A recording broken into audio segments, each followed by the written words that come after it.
What's up everyone? Welcome back to the channel. Thanks for joining me again. Today we are going over some stuff on the most annoying truck in the world. The Chevy ZR2.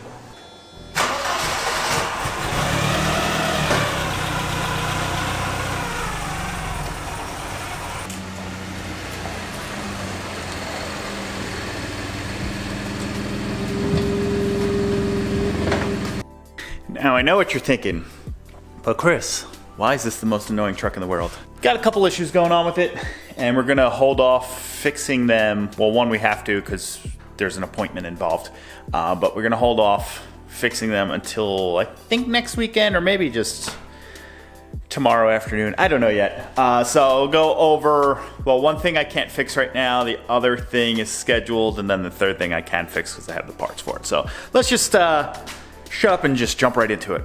So first pretty big annoyance with this thing is something I can't fix myself. There's probably ways to do it myself, but the transmission shutter. So with these trucks, there is a TSB, a technical service bulletin, I think, on fixing it because this is a problem. Something with the transmission fluid gets moisture in it and then it doesn't like to work properly from my understanding. The main thing is you'll be driving certain speeds under very light throttle.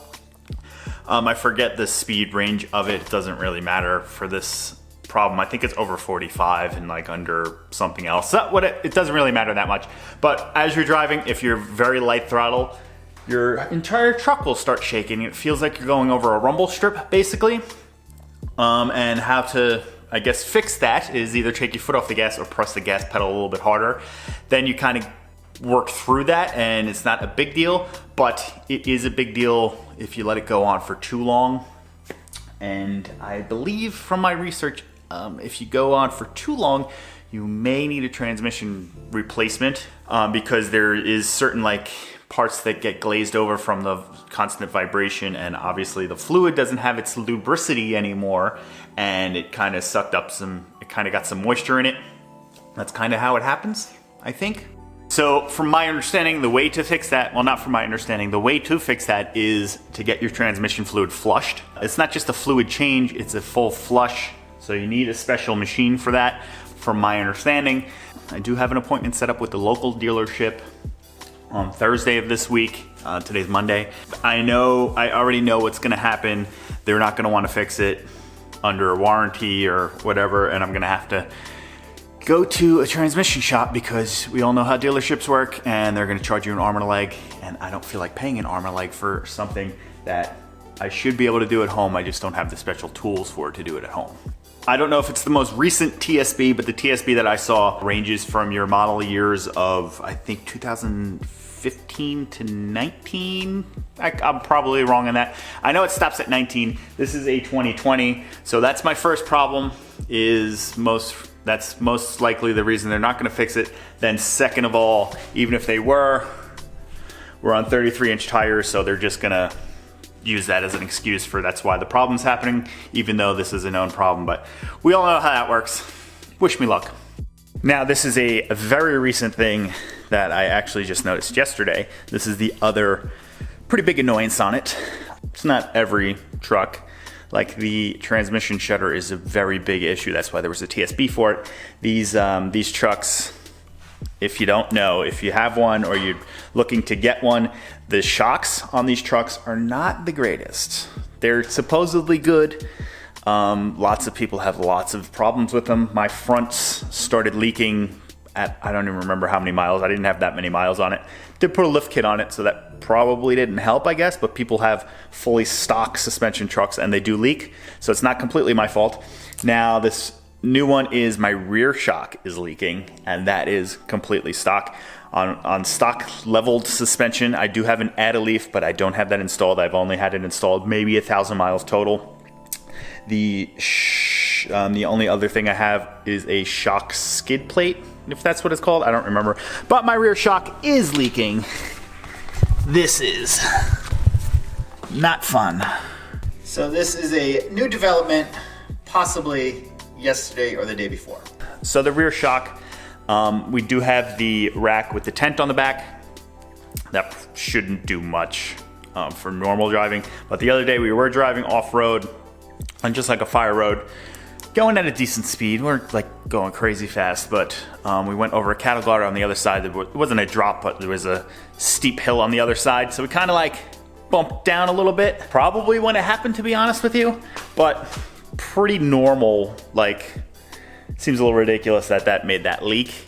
There is only 62,000 miles on this truck, so I feel like your suspension, especially your shock, should last a little bit longer than that, especially under normal usage. As well, normal usage for a truck like this. This is supposed to be an off-road truck for things like this, and apparently it doesn't like to do things like this. Last, and definitely not least,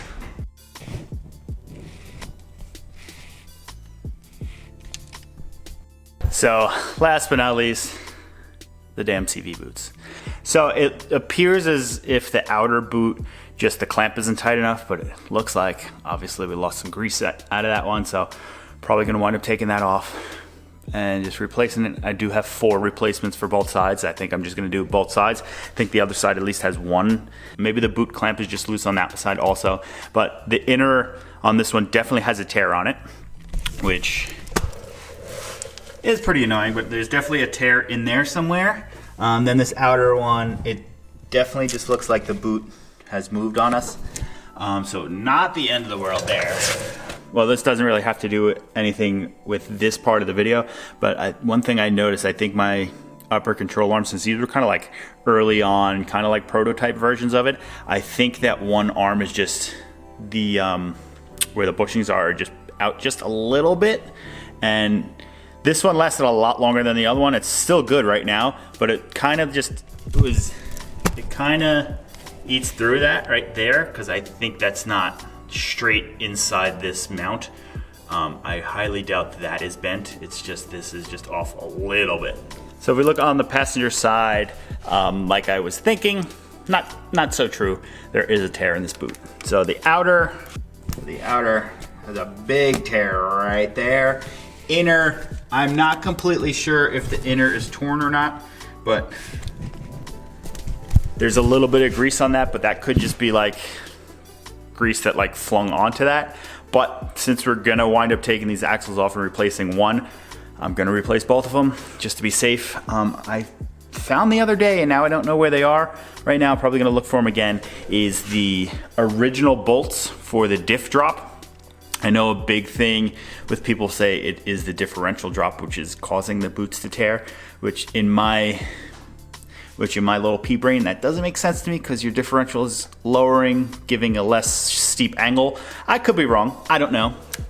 I don't know shit, I'm just a guy on YouTube. But those reasons are why this is the most annoying truck in the world.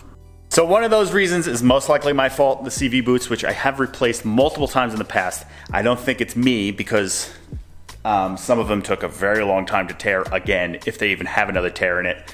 That outer on the driver's side is just, I didn't tighten the clamp enough. That's totally me. The boot getting a tear in it. Maybe it's me. Maybe I'm the problem.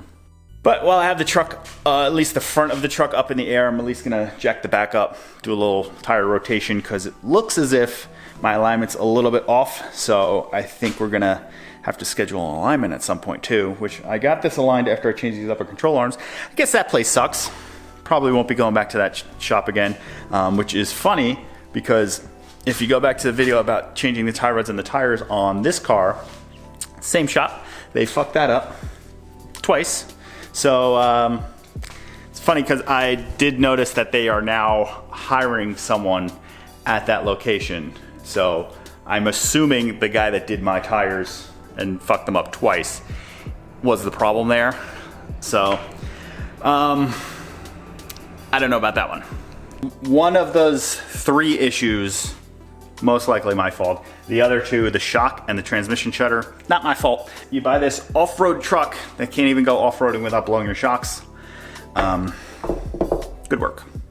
Transmission thing, I'm not that upset about. I'm a little upset about it, because I have to waste my time now going to a dealership, which is probably not gonna fix it for me, and they're gonna be like, oh, that's to get that fixed, it's gonna be $500 to do it, blah, blah, blah, or something ridiculous, because that's how dealerships work. So then I'm gonna have to set up an appointment at a transmission shop to go do it for me, and it's just a big waste of time. But things like this do happen with every vehicle, just things that need fixing from the factory, because they can't get everything right, apparently. And just the way it is. If you don't feel like going back to watch the video on the differential drop, I will give you a quick tip and trick. You do have to drop your skid plate. Bolt sizes, I don't remember offhand, so deal with it. But drop your skid plate down there. Your diff drop is, your shock is right here. There's a little boot for your tie rod. Differential is right there. So right up there is the spacer. That's your spacer right there. Same on the other side. If you're installing it, this is where it gets annoying. So take the two front ones out, just get your bolts started on the front end. Then you are gonna come back here. This is the back side of your differential right here. So you do have to remove this bolt. Then you're gonna prop it up with the jack just to support it. Get your front ones in and replaced. Then this is gonna be completely out of whack over here. That's where, take these two bolts out, take one out on the other side, loosen the other one. You're gonna pull this whole little piece of subframe down a little bit just to get some space to work with. Get that bolt in there, then use your jack or pry bars or whatever to get this back up. Bolt everything together, get everything nice and tight. Bada bing, bada boom, you're done. So elapsed time was about 3 minutes later, maybe even less, maybe 2 minutes. That was very easy to take out, a lot easier than putting in. So just keep that in mind if you're going either way. Wound up changing the CV boots. I could see the passenger side being an issue at some point. The inner seemed to have somehow gotten air in it, and it's a little expanded, and it seems like it's rubbing against the shock. Hopefully that goes away by tomorrow. Outer side of that didn't get a good clamp down. I think because I was having issues reseating the whole CV joint. So probably got a little grease in there. So that's definitely gonna spray some grease out. Good news is I do have 2 more CV boots. I just need to get some clamps for those. So anyway, that's it for me. I'm gonna shut up now. So if you wanna help the channel out at all, just use the links down below, the Amazon affiliate links. Helps the channel out, and I'll see you guys in the next one. Hit that subscribe button, comment down below, and peace out.